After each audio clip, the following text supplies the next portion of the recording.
Dans des séquences vidéo précédentes, nous avons abordé la notion de structure de contrôle. Nous avons vu qu'il s'agissait d'instructions particulières qui permettent d'exécuter des traitements en fonction de conditions ou qui permettent de répéter des traitements. Nous allons aujourd'hui continuer sur cette lancée et aborder une nouvelle façon de répéter des traitements que l'on appelle les boucles conditionnelles. Lorsque dans un programme on souhaite répéter une séquence de traitement et si le nombre de répétitions à exécuter est connu a priori, c'est-à-dire avant même d'entrer dans la boucle, nous avons vu qu'il était possible de recourir aux boucles for, la notion d'itération. Il existe cependant des situations où l'on ne sait pas a priori combien de fois on veut répéter le traitement. Typiquement, on va pouvoir être amené à répéter un traitement tant qu'une condition est vérifiée, et on ne sait pas alors combien de répétitions vont être nécessaires jusqu'à ce que la condition cesse d'être vérifiée. Dans ce cas, il faut avoir recours à d'autres types de structures de contrôle, ce que l'on appelle les boucles conditionnelles, c'est-à-dire des répétitions dont l'arrêt va dépendre d'une condition, et plus précisément, cela va prendre la forme en Java de boucles de type do while ou while qui vont nous occuper dans la séquence d'aujourd'hui. Pour illustrer notre propos, reprenons notre petit exemple de calcul de la moyenne d'un certain nombre de notes. Nous ne savons pas a priori de combien de notes nous voulons calculer la moyenne, et donc nous commençons par le demander à l'utilisateur au travers d'une interaction clavier. Une fois le nombre de notes voulu saisi, et si ce nombre de notes est strictement positif, nous entamons alors un traitement répétitif, une boucle for, qui va permettre de saisir toutes ces notes via toujours une interaction clavier, et d'intégrer la note nouvellement saisie à la somme afin d'en calculer la moyenne plus tard. Une fois le nombre de notes atteint, lorsque nous avons saisi toutes les notes, nous sortons de la boucle for et nous calculons la moyenne des notes et nous l'affichons. Si l'on observe cet exemple d'un peu plus près, il peut sembler peu naturel de permettre à l'utilisateur de saisir un nombre de notes qui soit 0. Ça n'a pas beaucoup de sens. Et donc la question que nous nous posons naturellement est la suivante. Comment forcer l'utilisateur, le contraindre à fournir un nombre de notes supérieur à 0 ? L'idée sous-jacente ici serait donc de répéter ces traitements jusqu'à ce que l'utilisateur consente à introduire un nombre de notes qui soit strictement positif. La solution pour répéter ces deux lignes d'instruction tant que l'utilisateur n'a pas introduit un nombre de notes strictement positif est d'avoir recours à une instruction particulière, une boucle conditionnelle de type do while. Alors comment se rédige ce genre de structure de contrôle ? Nous avons le mot réservé do qui veut dire répéter, le mot while qui veut dire tant que. Que veut-on répéter ? Eh bien, nous voulons répéter la réalisation, l'exécution de ces deux instructions qui se trouvent entre ces deux accolades. Et nous voulons répéter ce traitement tant que cette condition est vraie. Donc, si l'on imagine que l'utilisateur saisisse ici un nombre de notes qui soit inférieur ou égal à 0, eh bien, l'évaluation de cette condition va retourner true, vrai, ce qui voudra dire qu'on continue à répéter les traitements et donc nous allons repartir sur un nouveau cycle d'exécution de la boucle. Examinons pas à pas comment se déroulerait l'exécution d'une telle instruction do while. Donc ici, nous commençons par déclarer une variable qui contient le nombre de notes à saisir, et ensuite nous abordons directement l'exécution de notre instruction do while. Ici, rien de particulier, on va directement entamer l'exécution de ce que l'on appelle le corps de la boucle, c'est-à-dire les instructions que l'on est censé pouvoir répéter si nécessaire. Donc ici, on va demander à notre utilisateur de saisir le nombre de notes, et imaginons dans le cas présent que l'utilisateur saisisse 0. Nous abordons donc ici cette ligne où il va être question d'évaluer la condition de sortie de la boucle. Ici, comme le nombre de notes est égal à 0, cette condition va être évaluée à true, ce qui veut dire que l'on va itérer à nouveau, on va répéter le traitement. Nous entamons alors une seconde itération de la boucle, nous demandons à nouveau à l'utilisateur de saisir un nombre de notes, et imaginons que notre utilisateur, cette fois-ci, saisisse un -1. Nous abordons à nouveau l'instruction où il faudra évaluer la condition de sortie. À nouveau, comme le nombre de notes est inférieur ou égal à 0, elle sera évaluée à true, et à nouveau, donc, nous allons répéter le traitement.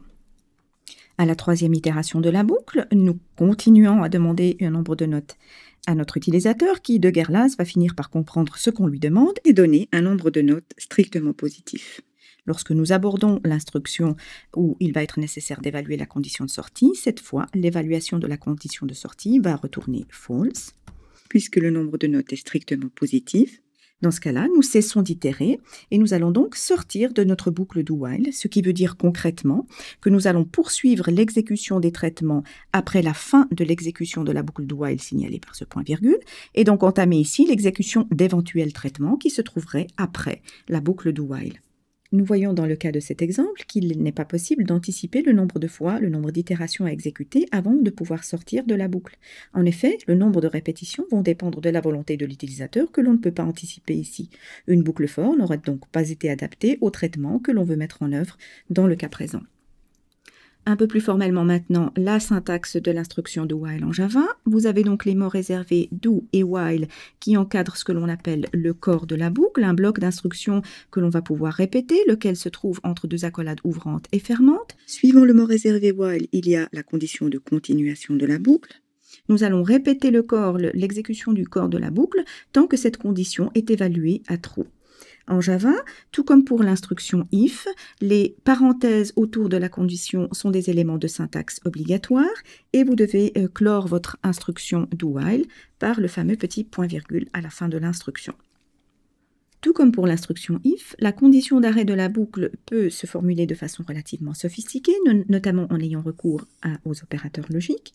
Par exemple, on peut imaginer que l'on va répéter les traitements tant qu'une variable x a la même valeur que y plus z et que z est différent de 0 ou que y est inférieur à 3, et ainsi de suite. Donc nous voyons que nous pouvons formuler des conditions aussi sophistiquées que nous le souhaitons, en ayant recours aux opérateurs logiques notamment. Une observation importante à faire à propos de la boucle do while est que son corps est toujours exécuté au moins une fois. En effet, dans notre petit exemple pas à pas de tout à l'heure, nous avons vu que lorsque nous abordons l'exécution d'une instruction do while, nous rentrons directement dans le corps de la boucle, ce qui veut dire que nous allons exécuter la toute première fois que nous entrons dans la boucle le bloc d'instruction. Ensuite, tout va dépendre de l'évaluation de la condition. Le bloc d'instruction ne sera exécuté qu'une seule fois si à la première itération, l'évaluation de la condition retourne false. Dans ce cas-là, effectivement, nous allons sortir de la boucle do while et continuer les traitements après, mais entre-temps, nous aurons au moins une fois exécuté le bloc d'instruction. Ceci constitue une caractéristique importante de la boucle conditionnelle de type do while. Une dernière observation que l'on peut faire à propos de la boucle do while est que si la condition est formulée de sorte à ce qu'elle ne devienne jamais fausse, eh bien le corps de la boucle va être répété indéfiniment. Donc il est important d'être rigoureux, attentif à la façon de formuler la condition, de sorte à pouvoir sortir de la boucle au moment voulu. La boucle do while que nous venons de voir est une boucle conditionnelle dont l'évaluation de la condition de sortie se fait a posteriori. On a au moins une fois exécuté le corps de la boucle avant de savoir s'il faut arrêter les traitements ou les répéter. Dans certaines situations, il est nécessaire de pouvoir tester la condition d'arrêt a priori, avant même d'avoir exécuté une seule fois le corps de la boucle. Dans ce cas-là, il faut avoir recours à une variante de la boucle do while, la boucle while que nous allons voir maintenant. Si l'on veut décrire une boucle while en Java, on a recours à la syntaxe suivante. Donc on utilise le mot réservé while, suivi immédiatement de la condition de continuation de la boucle. Ensuite, entre une paire d'accolades ouvrantes et fermantes, il y a toujours le corps de la boucle, le bloc d'instruction que l'on souhaite répéter. Le principe de fonctionnement est analogue à celui d'une boucle do while. On répète les traitements tant que l'évaluation de cette condition retourne true. La différence avec la boucle do while est que l'on va évaluer la condition de sortie au moment même où on aborde l'exécution de l'instruction while. Si cette condition est d'emblée évaluée à false, on n'exécutera jamais le bloc d'instruction. Donc illustrons maintenant sur deux petits exemples basiques la différence fondamentale entre une boucle do while et une boucle while. Nous avons ici affaire à deux boucles très similaires, dont la condition de continuation dépend dans les deux cas d'une variable i, initialisée dans les deux cas à la valeur 100. Commençons par examiner ce qui se passe dans le cas de la boucle do while. Lorsque nous abordons l'exécution de cette ligne, rien ne nous empêche d'entrer directement dans le corps de la boucle, et à ce moment-là, le message bonjour sera affiché sur le terminal. Nous abordons ensuite l'exécution de cette ligne, où la condition de continuation de la boucle est évaluée. Comme i vaut 100, évidemment, cette condition est évaluée à false, et dans ce cas-là, nous allons immédiatement sortir de la boucle et éventuellement continuer l'exécution des instructions qui suivraient le do while. Entre-temps, le message bonjour aura été affiché. Situation analogue, mais cette fois avec une boucle while, lorsque nous abordons l'exécution de cette ligne, nous allons d'emblée évaluer la condition de continuation, qui, comme dans le premier cas, est évaluée à false. Donc vous noterez que dans les deux cas, la condition de continuation de la boucle est évaluée à fausse. Ici, puisque la condition est fausse, nous n'allons pas du tout entrer dans le corps de la boucle et continuer l'exécution après le corps de la boucle while. Ce qui signifie que dans ce cas, la boucle n'affichera rien. Donc vous voyez qu'on a affaire à deux boucles très similaires, dont l'une, dans un cas, affichera bonjour et l'autre n'affichera rien. Les erreurs les plus communes relatives aux boucles conditionnelles sont sans doute liées à la formulation de la condition d'arrêt. La condition d'arrêt est mal formulée et l'on ne sort par exemple jamais de la boucle, ou on en sort trop tôt, on n'exécute jamais la boucle alors qu'on souhaiterait le faire, ce genre d'erreur. Il existe cependant une erreur syntaxique commune de base que je vais décrire maintenant et dans laquelle on tombe assez souvent si l'on débute avec l'écriture des boucles de type while et do while. Alors l'erreur est la suivante, imaginez qu'à la fin de la condition d'une boucle while, je tape par inadvertance un point-virgule. Cette erreur est d'autant plus facile à commettre qu'il y a un point-virgule à la fin d'un do while, à la fin de la condition d'un do while, mais ce point-virgule est là pour clore toute l'instruction do while. Il n'a pas vraiment sa place ici, puisqu'après la condition du while, nous nous attendons à trouver un corps qui fait quelque chose. Ici, vraisemblablement, nous voulions mettre dans le corps le plus i. Or, ce qui va se passer est la chose suivante. Donc, au moment où j'exécute l'instruction while, tout se passe comme si j'avais un corps qui contient une instruction unique qui est vide. Donc, imaginons que j'ai au préalable initialisé mon i à une valeur inférieure à 10, par exemple 1. Comme ici, le +i est à l'extérieur, rien à l'intérieur du corps de la boucle ne va permettre de faire évoluer le i de sorte à lui faire atteindre une valeur qui lui permette de sortir de la boucle. Et du coup, le problème est que l'on va cycler indéfiniment dans cette boucle while, ce qui peut être un comportement un peu déconcertant lorsque l'on débute. Donc soyez attentifs à ce genre de petits détails pour ne pas tomber dans ce piège lorsqu'on débute avec la programmation des boucles while et do while.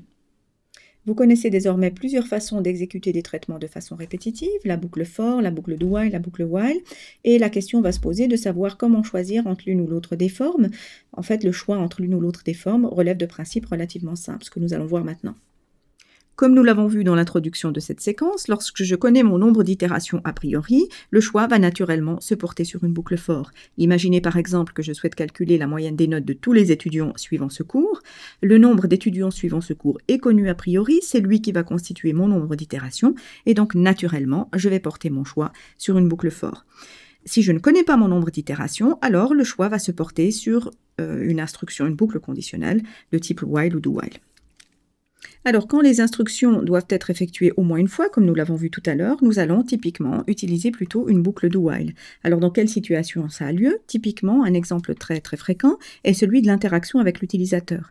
J'ai besoin de demander une valeur à l'utilisateur et cette valeur doit répondre à certains critères. J'ai besoin que l'utilisateur introduise au moins une fois cette valeur avant de pouvoir tester si les critères sont rencontrés, si la condition est satisfaite ou non. Et dans ce cas-là, je vais très naturellement porter mon choix sur une boucle do while. Dans toutes les autres situations, si je n'exécute le traitement que dans le cas où la condition est vérifiée, eh bien, j'ai recours à une boucle while avec évaluation de la condition a priori. Examinons maintenant comment il est possible d'étoffer un petit peu notre exemple introductif en améliorant un peu ses fonctionnalités. Par exemple ici, si l'utilisateur introduit un nombre négatif ou nul, nous aimerions bien pouvoir lui afficher un message lui signifiant que ce n'est pas ce que le programme attend. Donc par exemple, si l'utilisateur introduit -2, on aimerait pouvoir afficher « il faut entrer un nombre supérieur à 0 ». Ça éviterait l'entêtement qu'on a vu dans le déroulement pas à pas où l'utilisateur introduit plusieurs fois des valeurs qui ne sont pas souhaitées. Donc comment procéder dans le cas présent?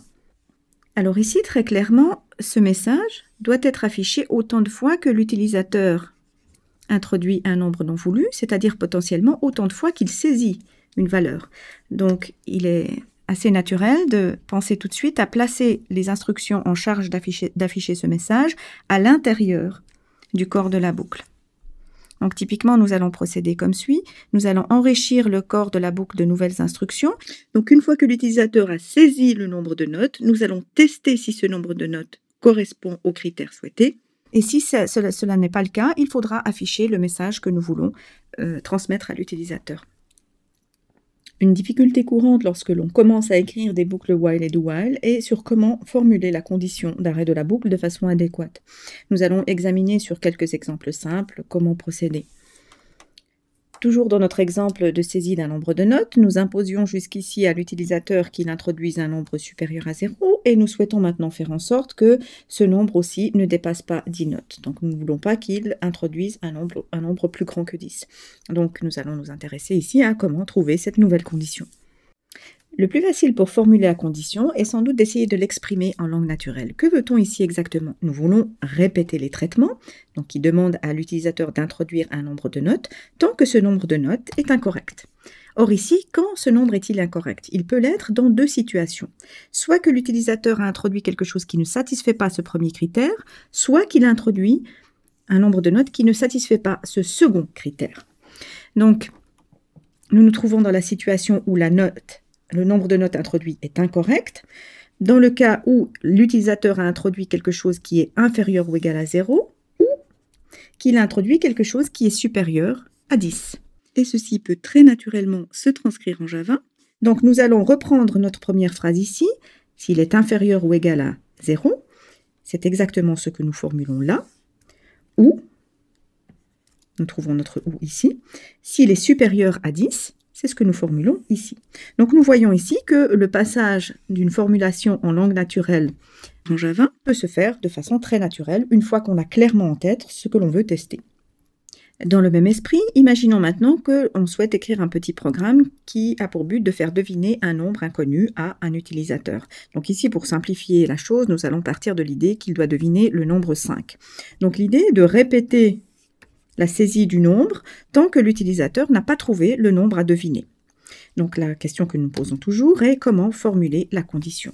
Alors comme nous avons fait dans l'exemple précédent, nous allons commencer par le formuler en langue naturelle. La boucle doit être répétée tant que l'utilisateur n'a pas trouvé le nombre à deviner. Concrètement, tant que le nombre qu'il a entré est différent du nombre à deviner. Transcrivons maintenant cette formulation en langage courant en Java. Tant que le nombre entré est différent du nombre à deviner, s'écrit en Java comme ceci. Encore un exemple où le passage de la formulation en langue courante à Java se fait de façon tout à fait naturelle. Sophistiquons maintenant un peu ce même exemple. Imaginons que l'on souhaite toujours faire deviner un nombre à l'utilisateur, mais qu'on souhaite lui donner un nombre limité d'essais. Donc, s'il n'a pas trouvé au bout de tant de tentatives, on arrête, on lui dit qu'il a perdu.